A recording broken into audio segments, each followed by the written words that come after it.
तो आज हम बात करेंगे प्रेमचंद के एक ऐसे क्लासिक उपन्यास निर्मला की। ये कहानी है एक युवा लड़की की जिसका पूरा भविष्य, उसकी पूरी जिंदगी परंपरा और लालच के नीचे दब कर रह जाती है। ये सिर्फ एक कहानी नहीं, ये एक टूटे हुए वादे की दास्तान है। सोचिए जरा, कल तक जो गुड़िया से खेल रही थी, आज एक ही पल में उसका बचपन खत्म हो गया। एक ही पल में। चलिए देखते हैं कि आखिर हुआ क्या था, कैसे निर्मला की दुनिया एक झटके में हमेशा के लिए बदल गई। तो कहानी शुरू होती है 15 साल की निर्मला से। एक आम लड़की, बेफिक्र सी, जिसकी लाइफ में एक बहुत बड़ी खुशी आने वाली है।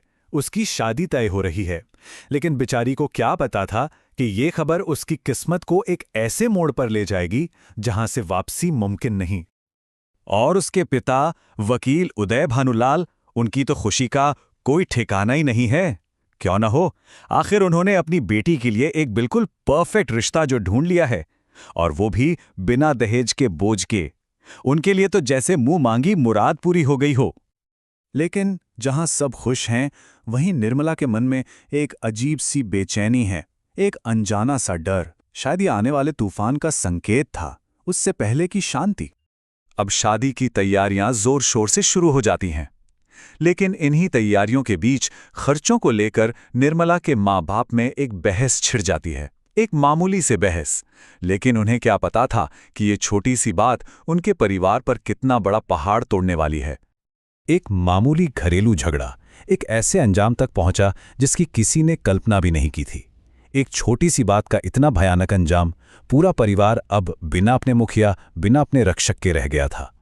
पति के जाने के बाद निर्मला की मां कल्याणी बिल्कुल अकेली पड़ जाती हैं। बेसहारा, गरीब, उन पर तो जैसे दुखों का पहाड़ ही टूट पड़ा है। और अब बेटी की शादी की सारी जिम्मेदारी उनके अकेले कंधों पर आ गई है। वो बहुत उम्मीद से, बहुत मजबूरी में लड़के के पिता को एक चिट्ठी लिखती हैं। उन्हें लगता है कि शायद इस मुश्किल घड़ी में लड़के वाले अपना वादा निभाएंगे, थोड़ी सी दया दिखाएंगे। लेकिन यहां हम देखते हैं कि कैसे लालच इंसानियत पर हावी हो जाता है। वही भालचंद्र सिन्हा जिन्होंने बड़े बड़े वादे किए थे, अब उनके बोल बिल्कुल बदल जाते हैं। वो इस ट्रेजेडी को एक बहाने की तरह इस्तेमाल करते हैं, झूठी हमदर्दी दिखाते हैं और साफ साफ रिश्ते से मुकर जाते हैं। और वो लड़का भुवन मोहन सिन्हा, जिसे एक आदर्श दूल्हा समझा जा रहा था, उसका भी असली चेहरा सामने आ जाता है। वो साफ कह देता है कि शादी वहां करो जहां से पैसा मिले।